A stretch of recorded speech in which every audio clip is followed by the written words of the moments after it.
Good morning. My name is Bonnie Gone-Bailey, and I am honored to serve as the Administrator for Biomedical Research. Today's webinar is intended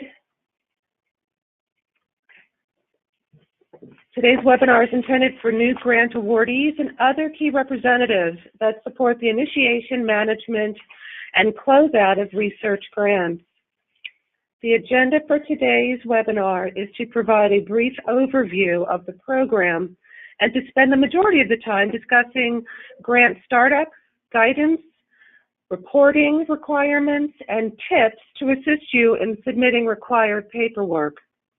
You are encouraged to send questions to the webinar chat mailbox throughout the webinar, and we will answer all questions.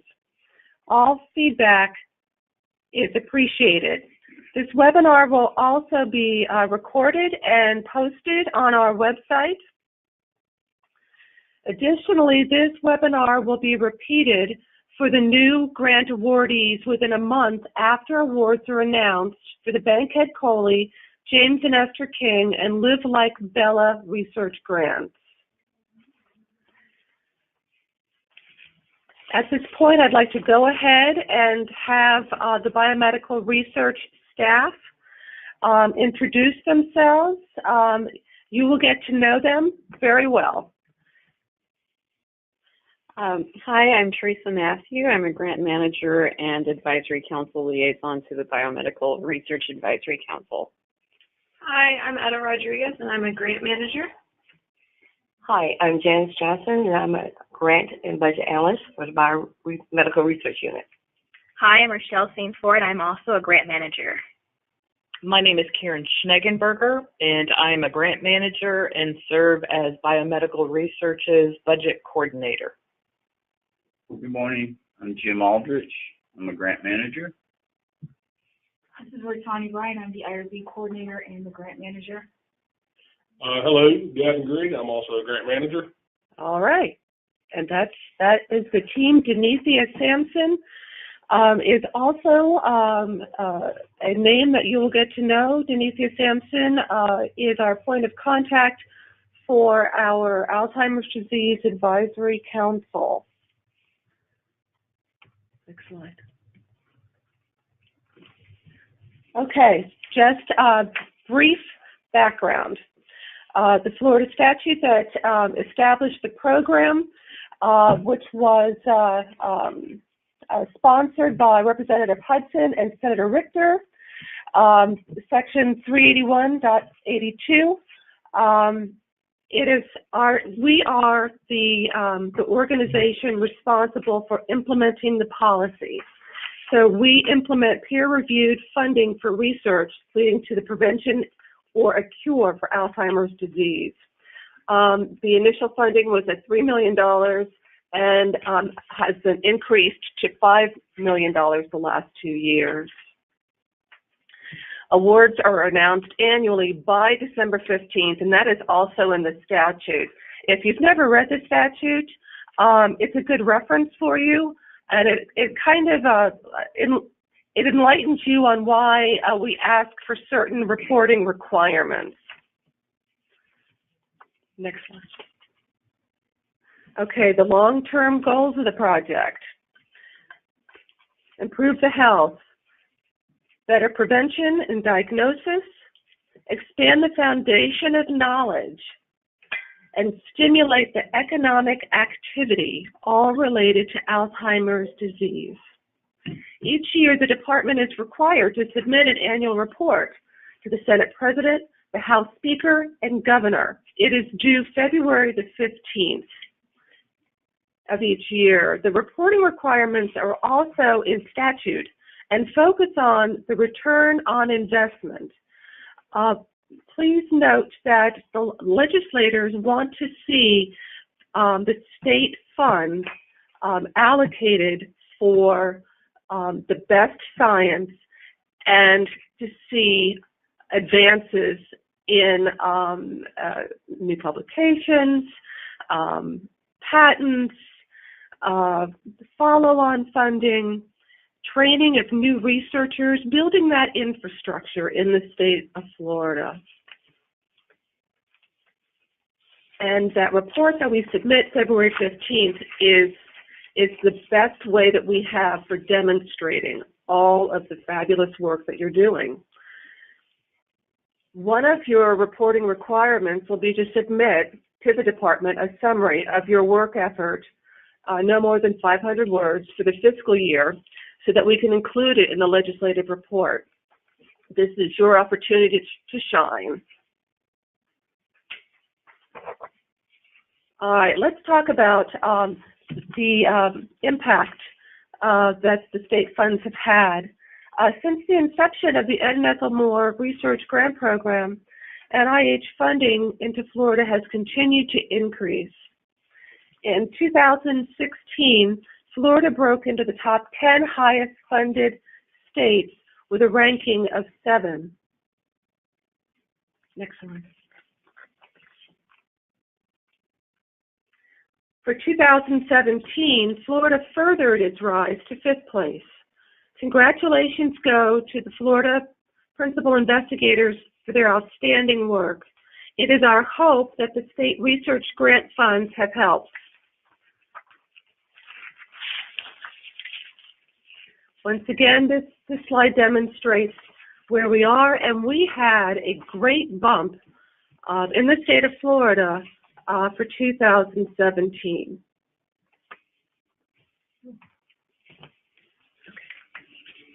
All right. Now that we've laid the groundwork, we're going to spend time on the award process. We're going to talk about pre-execution. We're going to talk about execution of terms and conditions, which in all cases is really very similar to contracts. Post-execution, talking about deliverables. We're going to go into change requests and then financial considerations. This section is intended to inform and increase understanding. Remember to use the web chat feature to submit questions.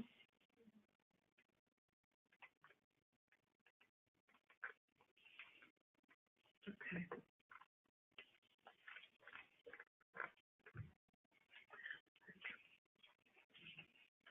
All right. This slide shows in blue the number of applications received each fiscal year. The yellow is the number of grants awarded. And you can see this year that we were able to award 50% of the applications. And the funds that we had available was $4.8 million.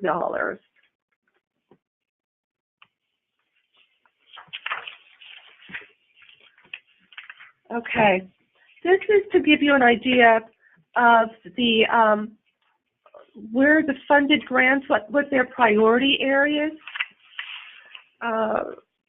So priority area 1, therapeutic strategies. PA is priority area. Priority area 2, therapeutic targets, identification of novel biomedical markers and pathophysiology. 3, consortium grants.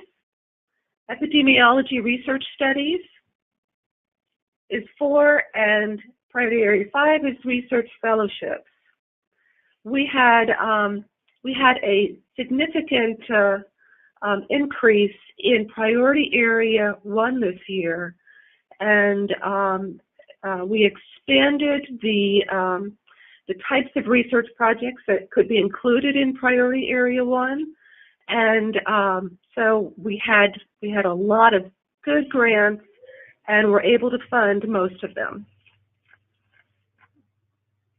All right. This slide is busy, but I'm going to talk through it very, very briefly. This is what happens when we, during our annual grant funding cycle. Okay. All right. So after the annual grant funding amount is determined, The Advisory Council updates the funding opportunity announcement and is approved by the State Surgeon General. The funding opportunity announcement is posted. Questions and answer period is completed. Letter of intent is conducted, and then it closes, and we do an administrative review. What we're looking for in the administrative review is in the funding opportunity announcement, there are caps on the number of applications that any one institution can submit in any one category. So that's a big thing that we look for, because if we've had more letters of intent than what is allowable in the funding opportunity announcement, we have to then go back to the sponsored research officer, and they will make the determination on what is going to go forward. The grant application period is conducted, and then we do another quick review administratively, but that's when it goes to the peer review. And our peer review process, we use out-of-state peer reviewers, and they are reviewed and approved for their qualifications.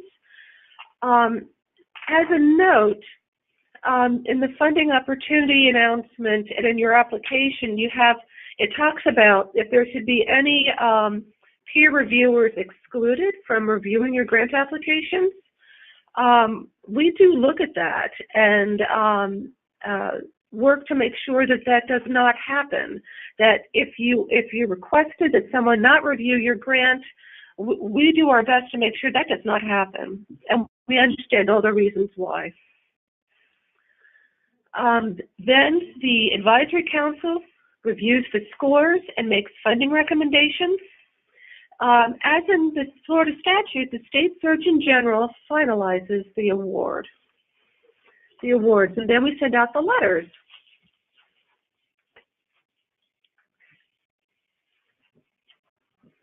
All right, let's talk about, so you've received your award letter, you're excited. Okay, some of the key things to think about, the principal investigator must have a conflict of interest form signed. If there is a conflict of interest, then there's a management plan that is required. You are to complete the budget and the budget narrative. Please note that the budget narrative is for state fiscal years, July 1 through June 30th. So what does that mean? Well, if you're being awarded December 15th and we hope to have it executed within the next quarter, you're not going to get paid for 12 months within the allotted time frame of that fiscal year. So, but you can determine what you need within those remaining months of the first fiscal year. Now, also indicated in the funding opportunity announcement, salary and fringe benefits, there is a federal executive to pay scale that needs to be followed for salary and then subsequent fringe benefits. Institutional Review Board approvals. It's not required for you to have the institutional approvals prior to the execution of your grant, but we all know that you can't get started with your work with that you cannot start your work until these approvals are obtained. So we do expect that you should have them completed soon after, and preferably within the first quarter. I want to go back to budgets. We're going to talk about this a few different times, but this is definitely worth repeating. Budgets with participant incentives must adhere to the state requirements. We approve invoices and quarterly reports But the Department of Financial Services is the actual organization that presses the electronic transfer button. So we follow their rules and work very hard with all the principal investigators to get it right the first time. The budgets with participant incentives must adhere to the state requirements, as I mentioned. No cash or check incentives will be approved. Gift cards are allowable, but at no more than $36 a day. Okay, you're probably saying, why $36 a day? That is also consistent with what is in travel for reimbursement, $36 a day to cover meals, and so that is the threshold that we are told by DFS that we have to follow.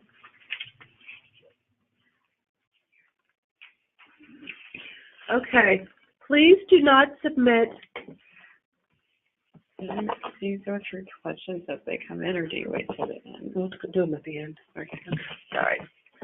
We're going to do questions at the end. Sorry. Okay.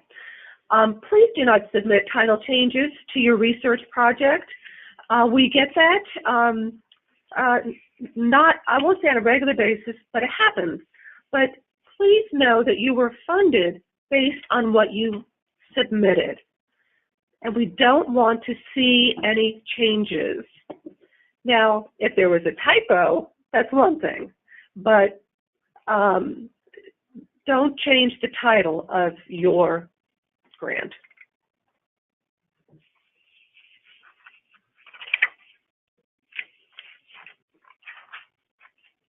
Okay. We're just going to go, once again, very quickly with some definitions and acronyms. I'd like to spend a little bit of time on the grant manager. The grant manager is your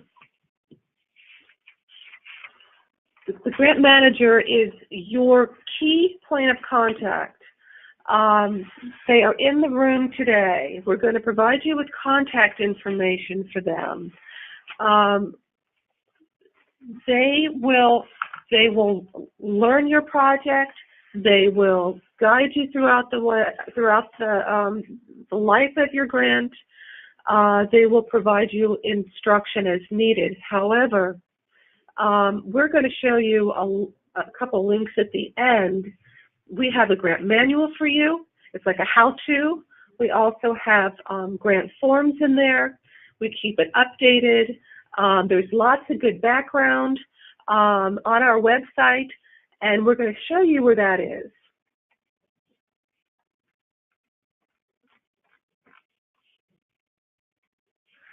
Okay, terms and conditions. That's a legally binding contract.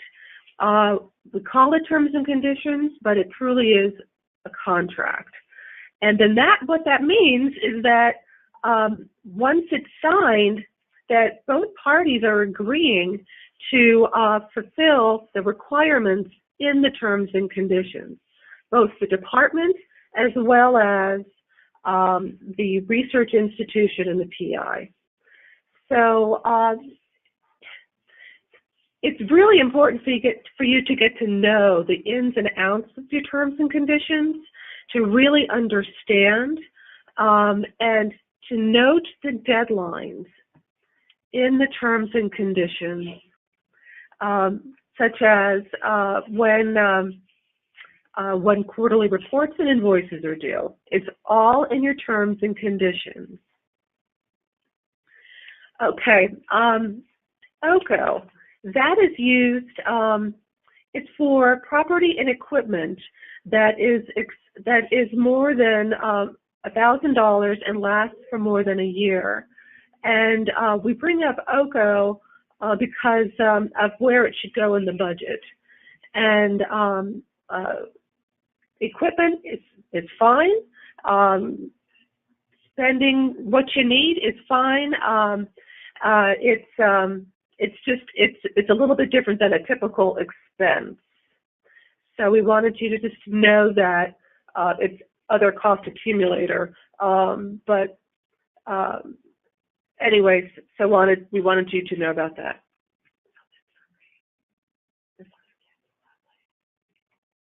Other capital outlay. Other capital outlay. Sorry, I got my my acronyms mixed up. It's because if you work in government, there are a million of them.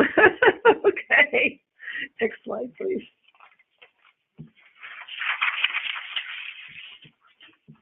All right. Execution of your terms and conditions. We can't move forward with drafting your terms and conditions until you've submitted your budget and budget narrative and they are approved. The terms and conditions are drafted after that and will have the appropriate signatures.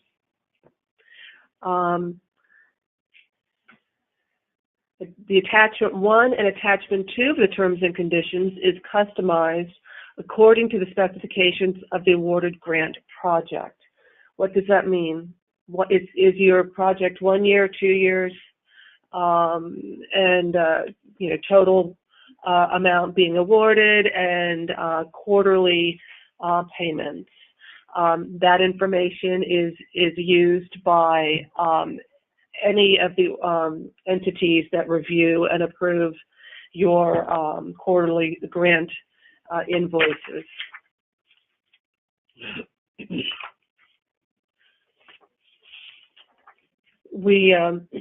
Important to mention that if grant funds are not executed, if they're not encumbered before June 30th, the funds are lost.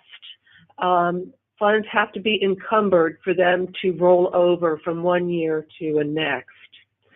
Why is that important? Sometimes with different competing priorities of principal investigators, it can get right down to the last minute. We really don't want to see that, and I'm sure you all want your money to start doing your research. But please note that if a grant is not executed, that money is lost. So, and that's not our decision. That's a state of Florida decision. It's important to utilize DocuSign for executing the terms and conditions. The SRO will receive the terms and conditions in the full grant packet via DocuSign. And so it's an automated digital signature system. What's important about that is the grant manager can look at every step in the execution process. And so it's a good way for us to see how things are progressing. It's also a good way for us to make sure that it's not in anyone's box in their email waiting for review. And that goes for both Department of Health employees as well as universities. Through DocuSign, we know exactly where it is and can identify slowdowns and take the corrective actions.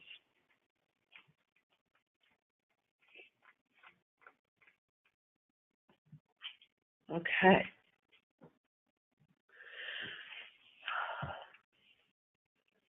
The attachment 2 is the schedule of deliverables. I mentioned that briefly. This is a fixed price payment on a quarterly basis. It's not it's not a cost reimbursement. So if you don't spend a lot of money in your first couple quarters, but you are making significant progress, don't worry about it. And that's because the final payment will be reconciled with the actual spent amount over the lifetime of your grant. So we reconcile at the end. Now, please don't be fourth quarter quarterbacks and try to spend all of your money that last quarter.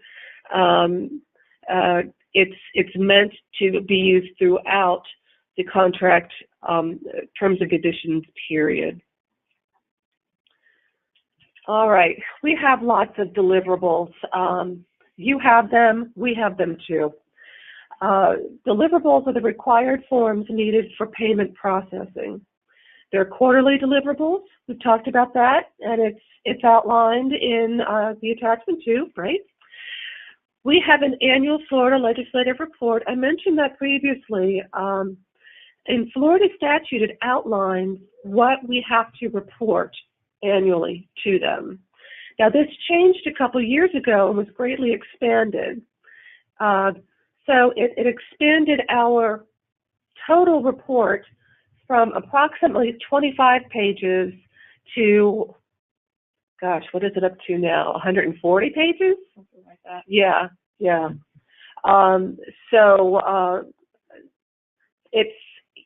It's extensive, but once again, the legislature wants to know that you are making progress. Now, what that also means is that we try to stress this, but we really need for you to spell out all acronyms, even if it is a scientific medication or whatever it is, we need for you to spell it out. If not, we have to go into Google Scholar and try to figure it out. And we don't have the expertise that you do. And you wouldn't want us to misrepresent you. Okay, we've got our grant continuation reports, which is usually the last quarter. No cost extension requests. Those you have to submit timely. Look in your terms and conditions.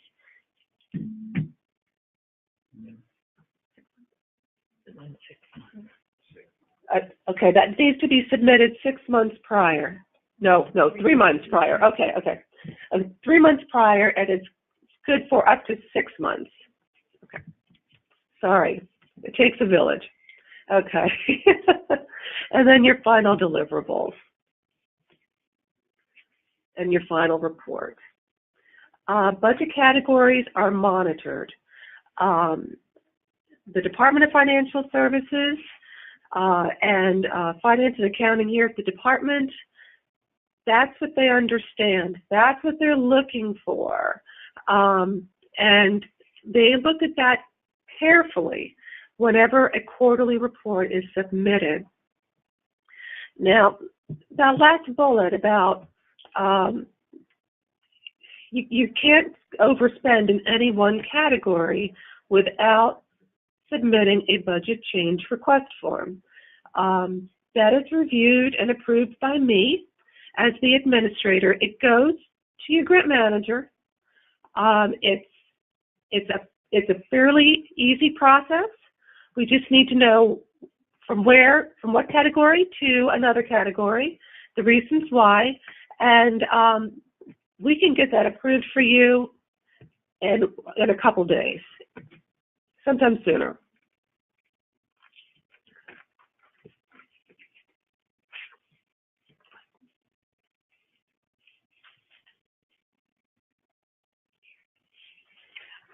Yeah, I just would like to insert that now we are monitoring the budget on the total approved category amount. We do ask you to break it down by year, but we don't require you to stay within those numbers. We realize those are projections, and we want to give you the flexibility that you need as a principal investigator to do what you need to do for your project. So therefore, we don't pay attention to the annual estimates that you have in those categories. We pay attention to the total approved budget categories. Good, thank you. You can tell that Karen is our budget person. Thank you, Karen. You're welcome. Okay. Just so that you know, your grant manager is required to process complete invoices within 5 days. That's a department standard. However, the key word is complete. The delays occur in processing invoices when we don't have the correct documentation. We were going to go to the handouts at the end, but can you pull up that one? Okay.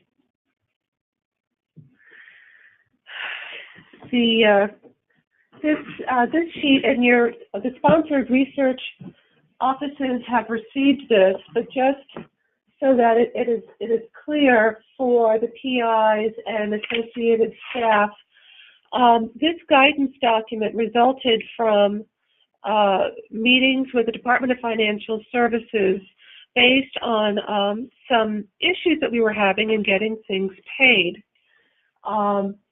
So let's just spend a couple minutes here. And the handouts are available In GoToWebinar, you should have a control panel. If you look at it, it's there's a header that says handout. In the handout section, there's a PDF copy of today's slides if you would like to make any notes after. There's this handout, as well as a handout with all the grant managers' contact information. And those are all, you can download them and print them and take any notes you need. Okay. All right. First of all, subcontracts must be approved. If you have a subcontract that's out of the state of Florida, you're going to have to be able to demonstrate that it is the only organization to be able to fill your need in helping you achieve your aims. You're really going to have to provide a good justification. The legislature wants to see the money build the infrastructure in the state of Florida. So that has caused us some heartburn, I'll say, in the past. Once again, I approve the budget, but we have to be able to have the documentation at any time. We may get a phone call saying, why do you have this? Why do they have this contract with a group in Pennsylvania? So that's the world we live in. Tuition waivers.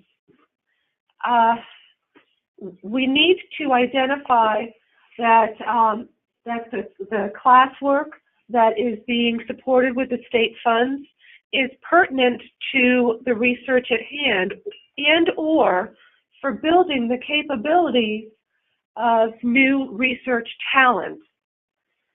We have to document that the courses are in fact applicable, and that means that we need some kind of either a course schedule, a course description, something that ties the person receiving the tuition with the courses that are being charged against the grant.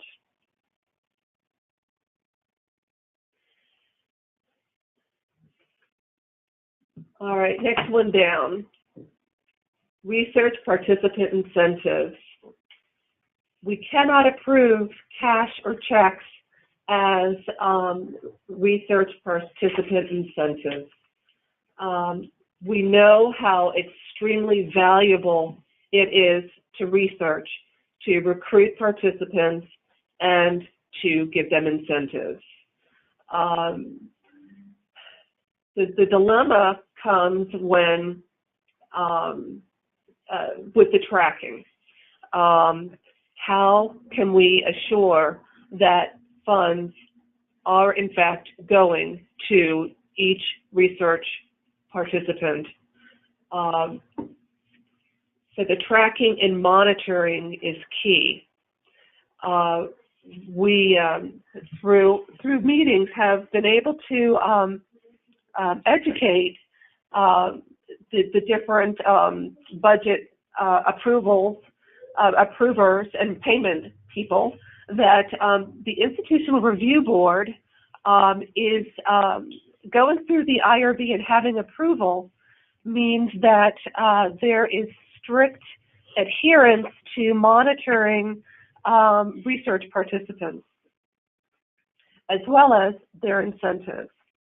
So we ask that if you have research participant incentives, that first of all, that you use gift cards. Do not use cash or checks.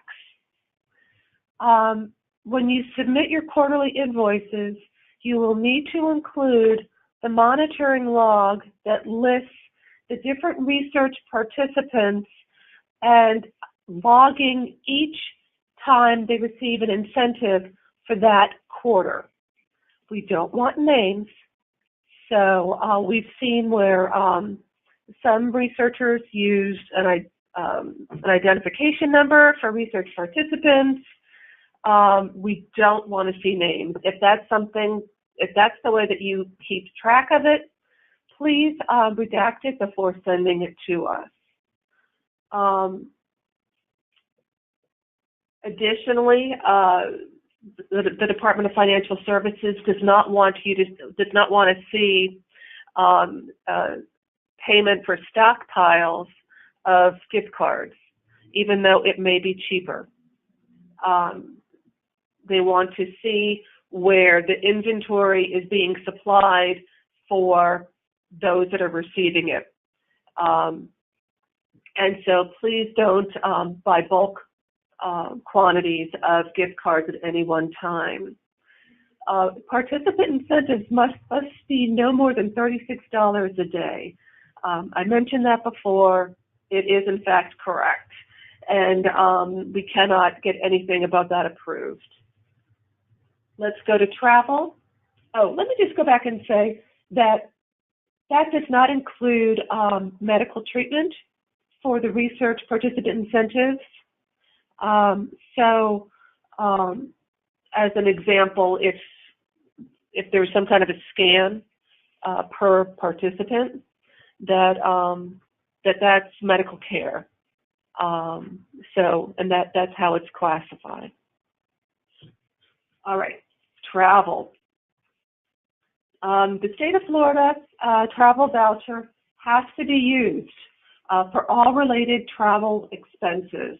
Now that is unless the research institution has had their travel voucher expenditure form approved by the Department of Financial Services.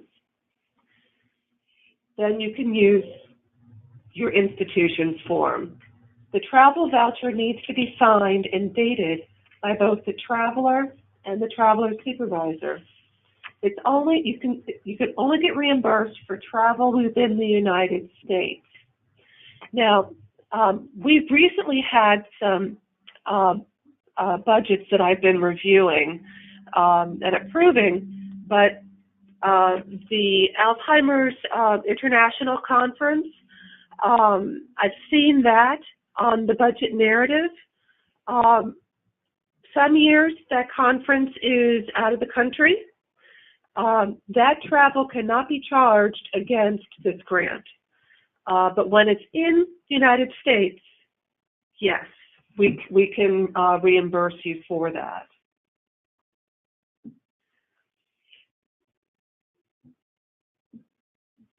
Support documentation is required for all travel-related expenses, and that means receipts.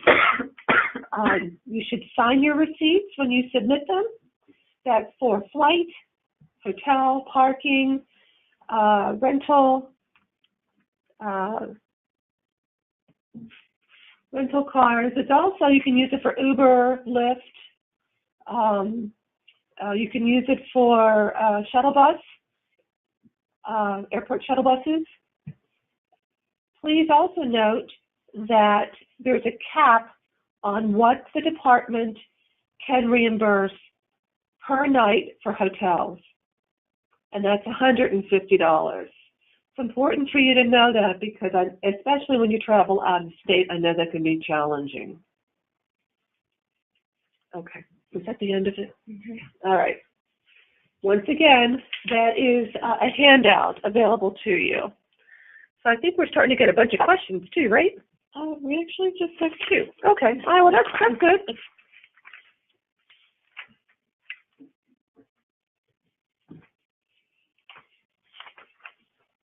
Can we just go back up for a minute?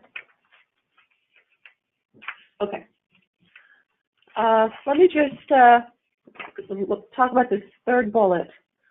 When we receive your invoices, we need to be able to understand progress that has occurred. We need the documentation for participant incentives, as we've talked about. I forgot to mention, we need a complete packet of your Institutional Review Board approval. We also need for you to submit, and that goes for any of the institutional approvals, and we need, if there's a modification and or a continuation, we need that documentation. Once again, it goes with your invoice. All right. The travel voucher information, we talked about that. These are the common delays that really cause a huge stop in progress. It's best for us to talk about them now. We would really like to get it right the first time, so we can get your money to you. Please know that we want to see you succeed and do well. We have to follow these. We have to follow and implement the rules and regulations that we are given.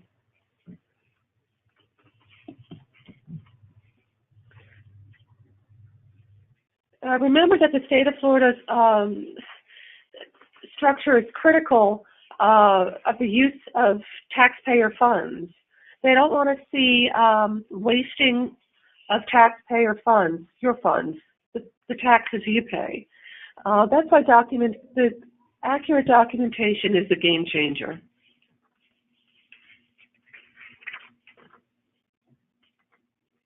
All right.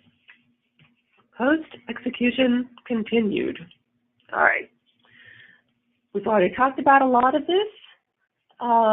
Invoice, having an invoice, the financial support, a report, and then the expenditures that outline what you have spent on this quarter.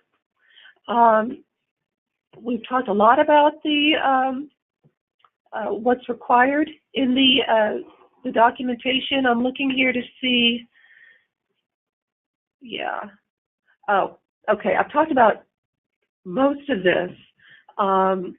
We also need to have a current copy of the Certificate of Liability Insurance on file. I have talked about this already, so I think we're good there. I'm looking at staff. Is there anything else I should add? Well, do you want to deal with any of the questions that came in related to that, or not until the end? Let's wait until the end, but thank you. Okay. Thank you, Teresa. All right. We talked about this too. Annual deliverables. The legislative report. This is your time to shine. So we are asking for an abstract of about 500 words. And this is a scientific abstract, but I'm going to rephrase that and say a general audience abstract, because the legislators are not scientists. So we need to make sure that they can understand it. When a principal investigator does not submit one of these progress reports, we have two choices. We can identify the grant number and leave it blank with no progress, or we can come up with department staff with the research status. But do you really want department staff representing your research? We know that this is a fairly new requirement, but we want to get it right. You want us to get it right. So we need that information. Required final deliverables, a cumulative grant progress report, a final invoice, final financial report, final expenditure tracking. Now, once again, we will reconcile at the end. So if your last quarterly invoice should be $150,000, but we reconcile and you've only spent total throughout the life of your grant, you're about $75,000 that you haven't spent, then your final invoice will only be for the remaining $75,000. So once again, $150,000 final invoice. Reconciliation shows that towards the end that you've only spent or should only receive $75,000 more, so that we're both at completely paying for your work effort, and so then $75,000 would not be paid to you. I hope that was clear. Change requests. We talked about this before. So for budget changes, as Karen put it eloquently, we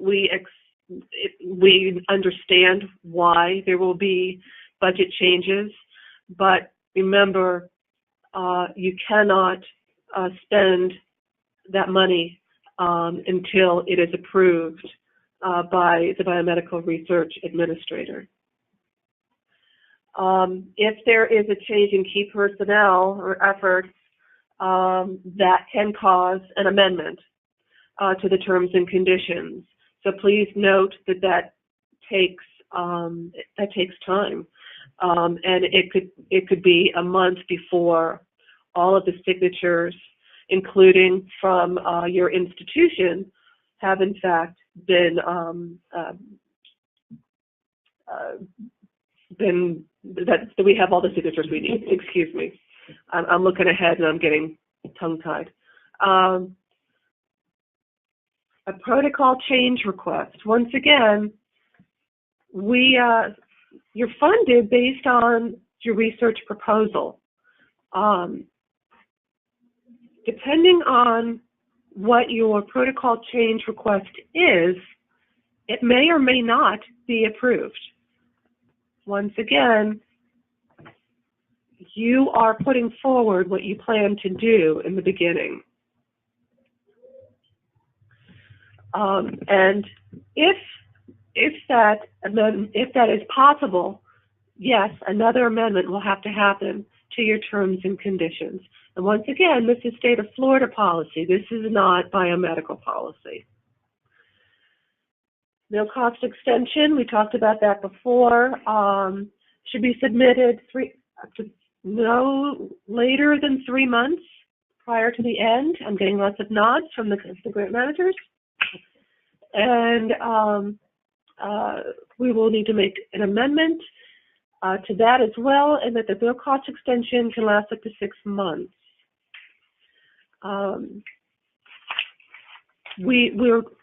We're hoping that this webinar helps to clarify things and will reduce the amount of rework both on your side as well as ours. All right, this is something I don't like to talk about because I don't like to see it happen, but it's called financial consequences.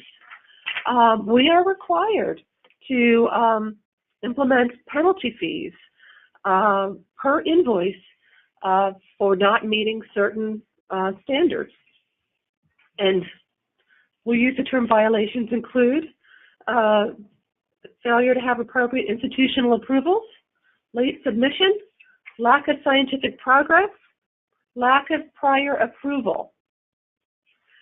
With the lack of scientific progress, we bring, if we're questioning that, we have a team of folks that we can call upon and get their input before we make that kind of decision. So that is not made lightly. Please know that. And the penalty fee will be 10% per invoice. All right. Final reminders. The terms and conditions tell you everything that you need. Please get to know them. Put them under your pillow at night. I'm kidding. And if there's something that you don't understand, please let us know. Once the terms and conditions are signed, those the guidelines in those documents and the deadlines they apply. So be sure that you are in agreement with everything that's listed in those terms and conditions. The biomedical research staff is here to support you. Here's our general mailbox number.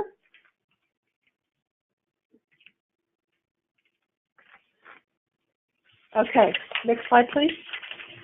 All right, here's a list of the grant managers and the grant numbers of the institutions that have been assigned to this year's grants. We also have a separate handout that indicates contact information. Do you want me to go to it? Yes, thank you.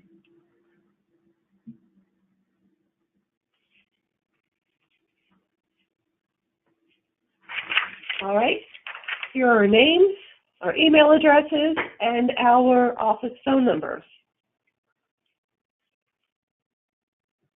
Remember, we are here to help you, and as I mentioned before, we want to see you succeed. We are here to help along the way. And let's see, let's go to the next slide. All right. These are some hyperlinks. If you ever have trouble finding where things are on our website. Okay, yeah. Here's our funding opportunity announcement, and there you go, Ethel Moore.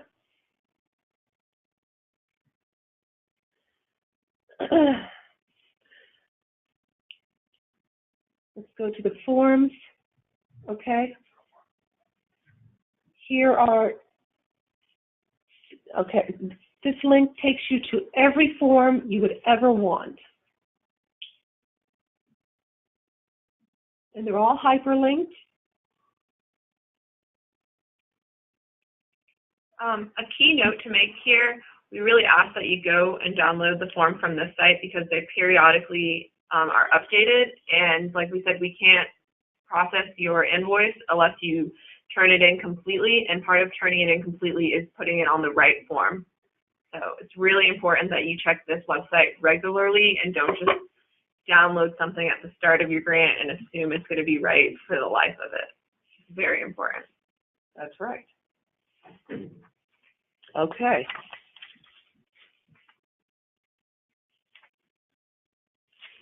So if you go to floridahealth.gov and you put in biomedical research, it'll take you where you want. You could also, of course, put in Ed and Ethel Moore.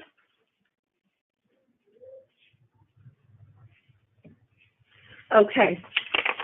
I'm sure that you have heard enough of me. So let's go to the questions. Do you want to take the question? Okay, so the first question, can the start date for fiscal year 1 be on January 1, 2019?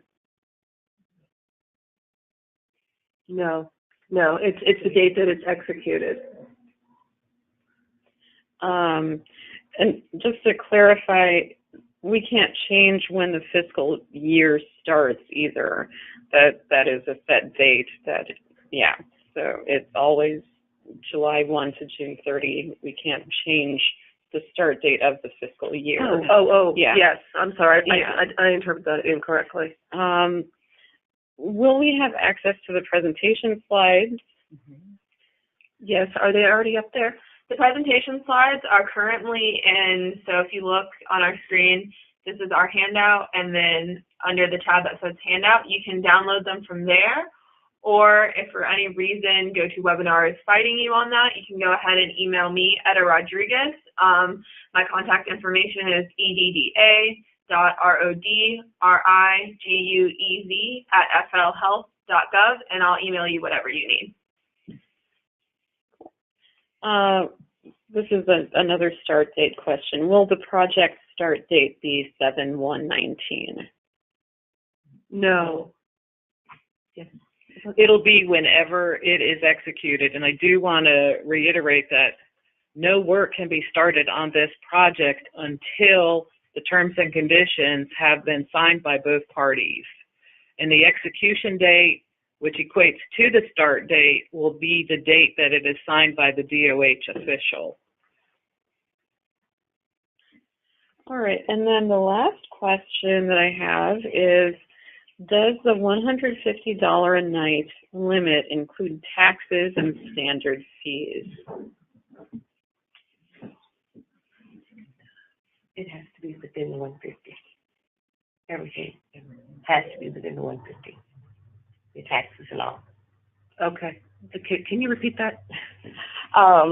Florida statute, DMS is stating that the 150 is the total you could spend, which includes your taxes and everything. 150 is your limit. That's your max.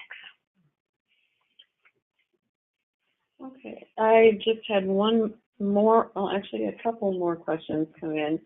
Are quarterly updates fiscal quarters or 3 months from the start date? That's a good question. Say that again. Sorry. Are quarterly updates fiscal quarters or 3 months from the start date? The fiscal quarters. Fiscal quarters. Your fiscal quarters. And it's outlined in the attachment too.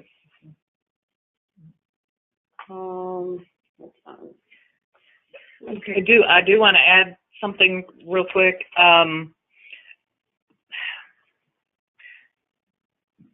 Because of the nature of the unknown of when the terms and conditions will be executed, there is a very likely possibility that the normal first quarter is going to be stretched. So it might actually include 4 months at the beginning of your grant. So if it's executed March 1st, the standard quarter would be April, May, and June, but we would extend it for the month of March. So in the front of your grant, you might have 4 months in what we're calling the first quarter. And then, of course, it would be adjusted on the back end. Say if it's a 2-year grant, it would end in February. And so, therefore, that quarter would only have 2 months in it. But still, across the board, it'll still add up to your 24 months.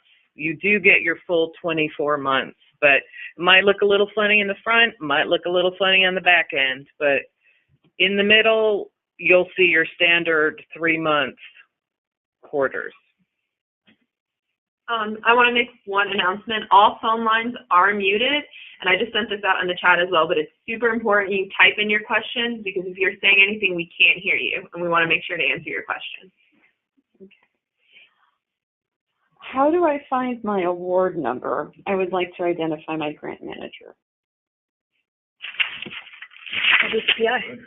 Yeah, it's on the award letter.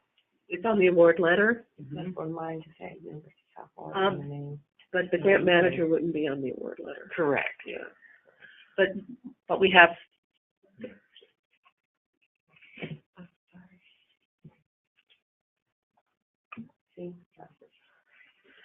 You should have received an email from your grant manager and introducing themselves, and with the budget form that needs to be completed with the budget narrative. I do want them to know subject to change. Yes. Yeah. Yeah. There may be changes in grant manager assignments.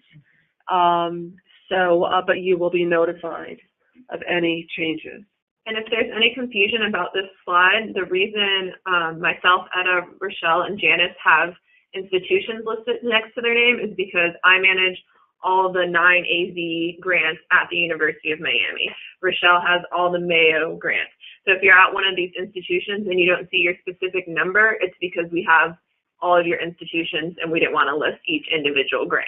So if that helps clarify. Okay, so there are 2 questions that look very closely related, so I'm going to read both of them together. So the first one, how to budget this year till 6:30 as we don't have a clear starting date. And then the second question, so we don't know the start date of our project, but we need to figure the budget on a July 1 to June 30 year. Correct. So they're looking for a little clarification there. Okay. The first column, which represents year 1 as far as state fiscal year, we're going to have to estimate. So your start date is going to be your date of execution. Your end date will be June 30. I would hope that these would be executed, say, March 1st. I think I would still use date of execution to June 30, but when calculating your budget breakdown, I would work on 4 months. And keep in mind that these are just guidelines, these are estimations, and we will not be holding you to those numbers. It's just to help you and to help us for planning purposes. The real column that we're going to be looking at is the one on the far right, and that's your total budget for your grant. Those are the numbers that we will be monitoring by and paying attention to. So give your best yeoman try for what you think you would spend, but for the first column, I would estimate perhaps 4 months for date of execution through June. And then the next one, they're looking for clarification about IRB approval. They say the start date does not depend on IRB approval for funds to be released. Is that correct? That is correct. Yeah. They can't start working on any portion of the research project that would involve the IRB approval. However, the terms and conditions will state that we are requesting that the principal investigators will send us 30-day updates to keep us posted as to where they are in the process until the final approvals are received.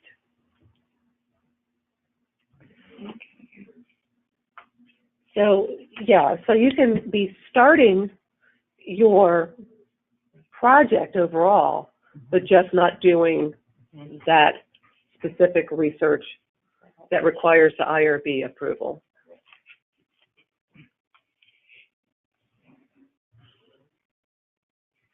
I'm not seeing any new questions. Okay, we'll give you another minute to ask additional questions.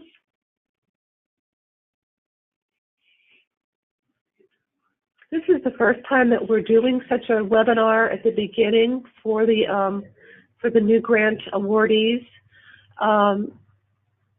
We find we're thinking it's going to be an opportunity for all of us. I hope that you agree. Was there something you wanted to add? Yes. Okay. On our website, where the forms were located, at the very bottom, we've attached other resources for you guys to use. That will include the Grant Administration Manual, which should be a tremendous resource to you, as well as the FOA. If you have any questions about your grant, I would consult the Funding Opportunity Announcement, the Terms and Conditions, and the Grant Administration Manual. If the answer can't be found within those, please feel free to contact your grant manager. Some of the new things we've recently added is the reference guide for state expenditures, the DFS Florida vendor payment link, where you guys can actually look up to find out when your payment will be made or if the payment has been made. You can keep up with that on your own. And also, I wanted to make sure that you guys knew that when Rick Scott was governor, he believed that we should be an open book to the state of Florida, to its residents, to its taxpayers. And he created, through the Department of Financial Services, what is called FACTS, which is an acronym for the Florida Accountability Contract Tracking System.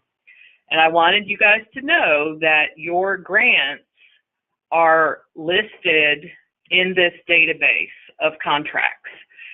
There is a public view.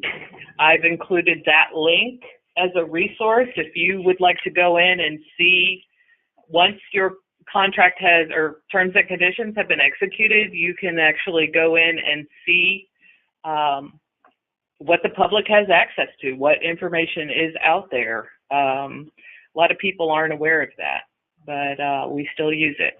So I hope those are helpful to you. Okay, so there are a couple more that just came in. Okay. A couple more questions. Okay, so are the grants contacts that were referenced earlier a change from how they were assigned in prior years? Yes. We've been working to try to have the same grant manager per institution to make it easier for the SRO and everybody else involved. But that's something that is happening over time. Can you go back to the slide with the, yeah. Okay, I'll tell you that the grant numbers that are specifically listed there, that those, the grant manager may in fact change. Right now we have a vacancy, and so we're all pitching in to get it done. So there might be some changes there. Okay, the next one, I think you covered, they say, I think you covered this, but is there any issue moving money from travel to supplies since the travel monies are fairly limited? No, there's no, no. They have complete flexibility to move money within categories.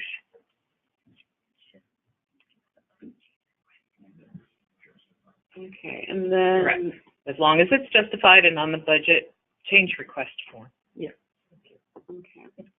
And then the next one, will all funded projects expire on 6/30/2020? No, it's really depending on what the research proposal that you put in. Yeah, because I think we've been talking about 20 for first year and second year. Yeah, the length of the term is based on the type of, yes, the priority area. Right. We allow up to so many years, but before we write the terms and conditions, the grant managers will be contacting the principal investigators. Actually, it's the mechanism of support, so it's not the priority area. Okay. Yeah. We're going to let you know that your priority area is allowed up to 3 years, for example, but we'll contact the principal investigator and ask, you have up to 3 years, how long would you like your terms and conditions to be written? You said the support mechanism, right? Mm-hmm. Yeah, right. Okay. Support mechanism, not priority area. Okay.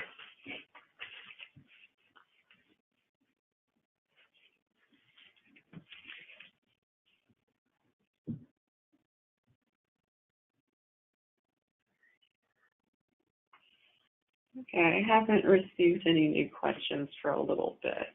Okay.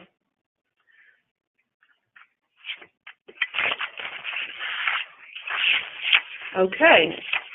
Grant category. It's mechanism of support in the BRAC grant, but for Alzheimer's it's grant category.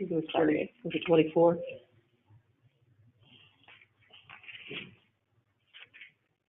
Yes, we have consortium grants, standard grants. Yeah.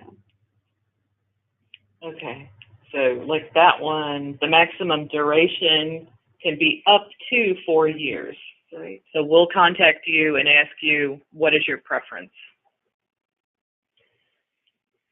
And you can also add additional years to the budget form.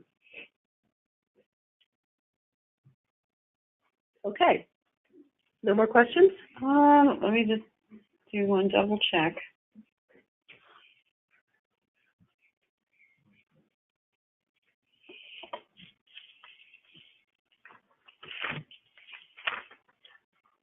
No, I haven't received anything new. Okay. All right. Well, I want to thank all of you for your time. You have all the handouts. And once again, this is the first time we're doing this, but I think it's going to be something that we continue to do to maintain open communication and to answer questions. So everyone have a great weekend, and we're ending 20 minutes early. All right, thank you.